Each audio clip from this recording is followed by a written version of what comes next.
পরিচালক পঞ্চগড় 18 বিজিবি অধিনায়ক মহোদয় পঞ্চগড় ব্যাটালিয়ন আদেশ করছেন আমাদেরকে কোনো প্রকার পুশিং যেন না হয় এবং পশ্চিমবঙ্গে বিধানসভা নির্বাচন হওয়ার পর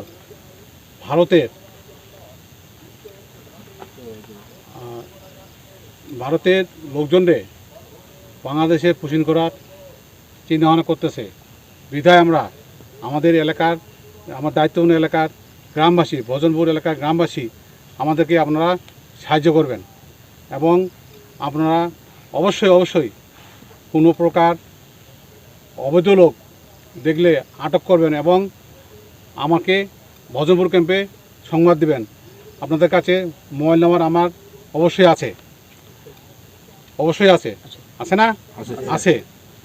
তো আমার 18 বিজিবি ব্যাটালিয়ন অধিনায়ক মহোদয়ের আদেশ কোনো প্রকার যেন ভারত হইতে অবৈধ অনুপ্রবেশ না হয়, এই জন্য আপনারা আমাদেরকে অবশ্যই সাহায্য করবেন।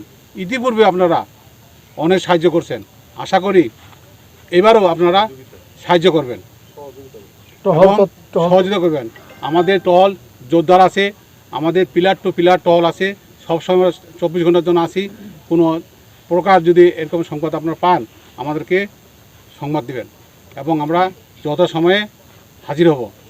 আমরা বিভিন্ন মাধ্যমে খবর পাই যে ভারতের সীমান্ত দিয়ে অবৈধভাবে অনুপ্রবেশ করাচ্ছে, পুশিং করাচ্ছে। এই পুশিংকে ঠেকানোর জন্য আমি আমাদের দেবনগর ইউনিয়ন পরিষদের পক্ষ থেকে আমাদের গ্রাম পুলিশ সহ আমরা বিজিবিকে সর্বাত্মক সহযোগিতা করতেছি। এখানে আমাদের পঞ্চগড় ব্যাটালিয়নের 18 ব্যাটালিয়ন মহোদয়কে আমরা সর্বক্ষণিক সহযোগিতা করতেছি। যেখানে বিজিবি দেখতেছি আমরা রাত দিন ওরা অক্লান্ত পরিশ্রম করে এই পুশিং কীভাবে ঠেকানো যায় ওনারা ওনাদের জায়গা থেকে চেষ্টা করছে। আমরা আমাদের গ্রামবাসী সহ সাথে নিয়ে আমাদের দেবনগর ইউনিয়ন পরিষদ ওনাদের সাথে আছি। ইনশাল্লাহ কোনোভাবেই যেন একটি মানুষও আমাদের এই বাংলাদেশে পুশিং করতে না পারে, এই ব্যাপারে আমরা সর্বাত্মক সহযোগিতা করব। আমরা রাত দিন সহ আমরা তাদের সাথে আছি, আমরা ওনাদের সাথে পাহারা দিচ্ছি। ইনশাল্লাহ এইটুকু প্রতিশ্রুতিবদ্ধ যে আমরা কোনো ভারতের কোনো নাগরিককে অবৈধভাবে অনুপ্রবেশ যেন করতে না পারে, পুশিং করতে না পারে, সেই ব্যাপারে আমরা ইউনিয়ন পরিষদের পক্ষ থেকে ওনাদেরকে সর্বাত্মক সহযোগিতা করতেছি। বিজিবি মহোদয় ভাইরা যারা